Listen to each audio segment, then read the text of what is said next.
నమస్తే. Welcome to పూరా local. నేను మీ సంపత్ కుమార్. దేశ రాజధాని ఢిల్లీలో హైటెన్షన్ నెలకొంది. ఈ20 పెట్రోల్‌కి వ్యతిరేకంగా ఆప్ అధినేత, మాజీ ఢిల్లీ సీఎం అరవింద్ కేజ్రీవాల్ ఈ రోజైతే ఢిల్లీలోని ప్రధాని నివాసం ముట్టడికైతే ఆయన ప్రయత్నం చేశారు. మాజీ మంత్రి మనీష్ సిసోడియా, ఎంపీ సంజయ్ సింగ్ దేశవ్యాప్తంగా దాదాపు 2.5 లక్షల మంది సంతకాలు చేసినటువంటి వినతి పత్రాన్ని ప్రధాని మోదీకి ఇవ్వడానికైతే వాళ్ళు ఈరోజు ఆ ప్రధాని ఇంటి ముట్టడికైతే ప్రయత్నం చేశారు. ఈ క్రమంలో ఫిరోజ్ షా రోడ్డు మార్గంలో కేజ్రీవాల్‌ను పోలీసులైతే అడ్డుకున్నారు. ఈ సందర్భంగా శాంతి భద్రతల సమస్య దృష్ట్యా ప్రధాని మోడీ ఇంటిని ముట్టడి చేయకుండా అరెస్ట్ చేశారు.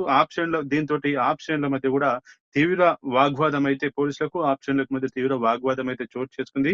ఆహ్, దీ ఈ సందర్భంగా అరవింద్ కేజ్రీవాల్ మాట్లాడుతూ విదేశాల నుంచి ఏదైతే అరకొరంగా కల్తీ ఉన్నటువంటి ఆ ఇథనాల్‌ని తీసుకొచ్చి ఇక్కడ దేశ ప్రజలను ఇక్కడ పొల్యూషన్ కంట్రోల్ చేయడానికి ఈ20 పెట్రోల్‌ను వాడాలని చెప్పి ప్రోత్సహిస్తున్నారని, కానీ విదేశాల నుంచి కల్తీగా ఉన్నటువంటి నాణ్యత లేని ఈ ఇథనాల్‌ను దిగుమతి చేసుకుంటూ ప్రజల యొక్క వాహనాలు పాడయ్యే విధంగా ఈ ఇథనాల్‌ను ఈ20 పెట్రోల్‌ను ఆహ్, ప్రమోట్ చేస్తున్నారంటూ కూడా అరవింద్ కేజ్రీవాల్ అయితే ఇటు కేంద్ర ప్రభుత్వం పైన తీవ్ర ఆరోపణలైతే చేశారు. ప్రస్తుతం ఆయన చేసినటువంటి వ్యాఖ్యలైతే ఇప్పుడు ఒక చర్చకైతే దారితీసాయి. ఎందుకంటే దేశంలో చాలా రోజుల నుంచి కూడా ఈ20 పెట్రోల్ పైన చాలా వరకు కొంత ఆందోళనలు కూడా వస్తున్నాయి. మా వాహనాలు ఈ పెట్రోల్ వాడడం వల్ల మా వాహనాలు పాడవుతున్నాయని చెప్పి ఇటు కేంద్ర మంత్రి నితిన్ గడ్కరీ పైన, అలాగే కేంద్ర ప్రభుత్వం పైన కూడా ఆరోపణలు చేస్తూ వస్తున్నారు.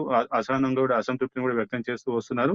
అయితే దీనిపైన గతంలో కేంద్ర మంత్రి నితిన్ గడ్కరీ కూడా స్పందిస్తూ ఈ20 పెట్రోల్ వాడేవారు తమ యొక్క ఏవైతే పాత వాహనాలు ఉంటాయో వాటిని జనరల్ సర్వీసింగ్ చేసుకునే టైంలో కొన్ని రబ్బర్ పార్ట్‌లను మార్చుకుంటే సరిపోతుంది తప్పించి ఎటువంటి వాహనాలు మైలేజ్ తగ్గిపోవడం గాని, రిపేర్‌కి రావడం గాని జరగవంటూ కూడా ఆయనైతే క్లారిటీ ఇచ్చినటువంటి పరిస్థితి.